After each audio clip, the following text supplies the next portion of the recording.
5 പേരും ഇവിടെ നിന്നാ മതി. ഞാൻ കടിയനെ വിളിച്ച് ദാ അവിടെ വരാം. എന്നിട്ട് ഞാൻ ചോദിക്കും, ലോകത്തിലെ ഏറ്റവും വലിയ ധീരനാരാ? അപ്പൊ നിങ്ങൾ എന്ത് ചെയ്യും? ഇങ്ങനെ നിൽക്കും. ഹാ, മിടുക്കന്മാർ. കടിയൻ ആനയെ ഇടിച്ചു വീഴ്ത്തുന്ന ശബ്ദം എന്താന്ന് ചോദിച്ചാലോ? പഠോ.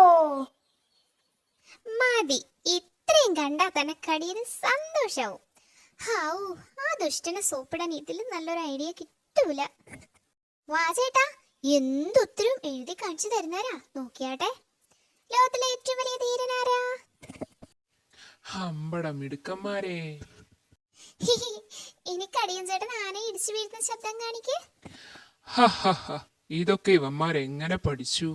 കടിയൻ ചേട്ടനെ പറ്റി ആർക്കാ അറിയാത്തത്? ഇനി ഞാൻ ചില ചോദ്യങ്ങൾ ചോദിക്കാം. കിളി എന്നതിന് വേറെ വാക്ക് കാണിക്ക്. അമ്മോ, ഈ കോനഷ്ട് പിടിച്ച അക്ഷരമൊക്കെ ആരാ കണ്ടുപിടിച്ചത്? അടുത്ത ചോദ്യം, മീനിന്റെ വേറൊരു പേര് കാണിക്ക്. ഹൂഷ്, ഇൽസ എഴുതി എന്റെ നട്ടിലുളുക്കി. ഇനി 12 എന്ന് എഴുതി കാണിക്ക് പിള്ളേരെ. അവന്റെ ഒരു 12 എന്നെ കൊണ്ട് വയ്യ. വേറൊരു വഴിയുണ്ട്. പറ്റില്ലെന്നോ?